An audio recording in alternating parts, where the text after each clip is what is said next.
تو اس میں درخواست گزار کون ہے اور اس کا کیا سر دلچسپی وہ ہے ان اس کے میں؟ جی یہ پبلک انٹرسٹ لٹیگیشن درخواست گزار جو ہے ان مفاد کی عامہ میں جی یہ کون شہری ہیں، کیا ہے ان کے سر بارے یہ میں بتائیں نا. سر یہ اسلام آباد کے اندر ہے جی ہی از اے ریزیڈنٹ، یہ ان کے ووٹر ممبر ہے. کون ہے، تعارف تو کرائیں نا. سر تعارف وہ کرا دیں، محمد ساجد نام ہے ان کا، اچھا، and he is a worker, وہ کام کرتے ہیں جی ان کا اپنا. تعلق کسی جماعت سے، سیاسی جماعت سے؟ کسی اثر جماعت سے نہیں ہے اچھا، جی.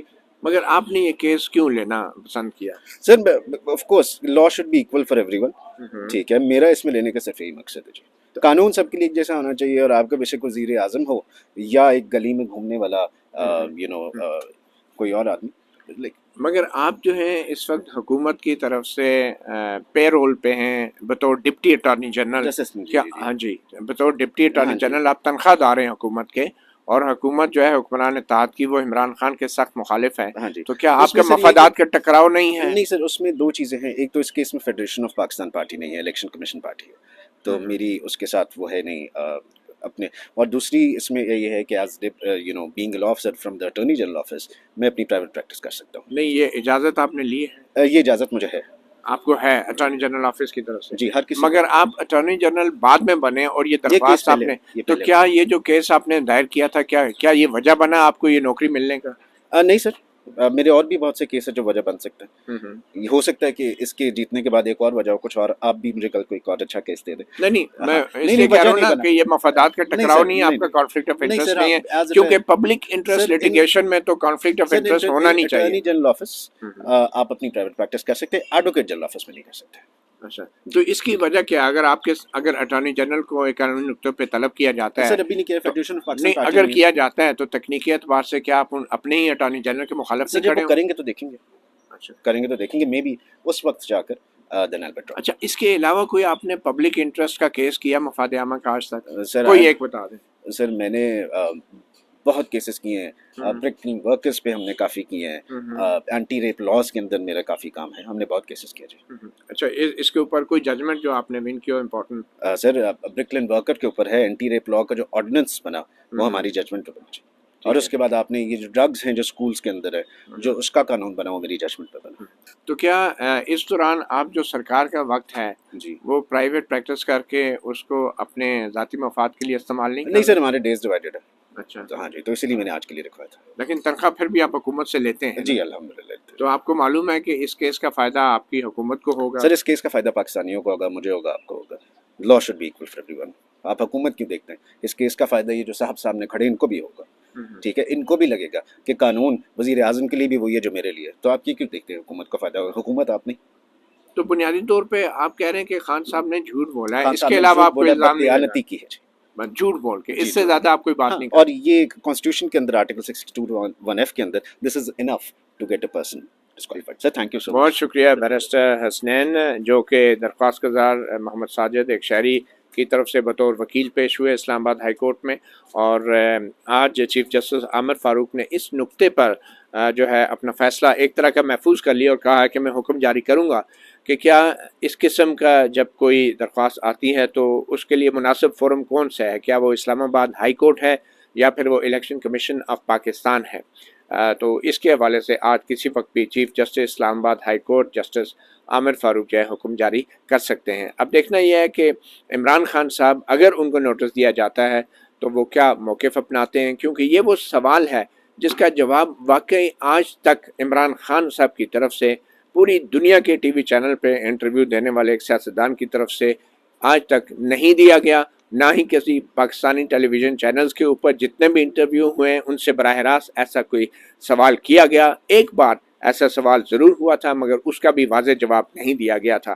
مگر عمران خان جو کہ مشہور ہیں اپنے انٹرویوز کے لیے، آج تک اس سوال کا جواب وہ نہیں دے سکے. اب 26 نومبر کو یہاں پہ انہوں نے اسلام آباد میں لانگ مارچ کا اعلان کر رکھا ہے، اور 26 نومبر سے پہلے یہ کیس یہاں عدالت میں آنا، اگر اس معاملے پہ نوٹس جاری کیا جاتا ہے تو قانونی طور پہ سابق وزیر اعظم عمران خان اس سوال کا جواب دینے کے پابند ہو جائیں گے کہ آیا ٹیرین وائٹ جو کہ ایک بچی ہے ان کی مبینہ طور پہ وہ اس کو بطور اپنی بیٹی تسلیم کرتے ہیں یا نہیں، اور اگر وہ کرتے ہیں تو کیا وجہ تھی کہ انہوں نے الیکشن کمیشن آف پاکستان کے سامنے غلط بیانی سے کام لیا اور اپنی اس اولاد کو اپنے جو تفصیلات ہیں، جو نامزدگی کے پیپرز ہیں، ان میں ظاہر نہیں کیا۔ یہ ایک اہم سوال ہے، اس کی ہماری قانونی اہمیت بھی ہے، مگر سب سے بڑھ کے یہ کہ سابق وزیر اعظم عمران خان کا جو سیاسی کیریئر ہے اس پہ بھی اس کے اثرات مرتب ہو سکتے ہیں۔ مطیع اللہ جان، MJ TV سے اتنا ہی، اجازت دیجیے، اللہ حافظ۔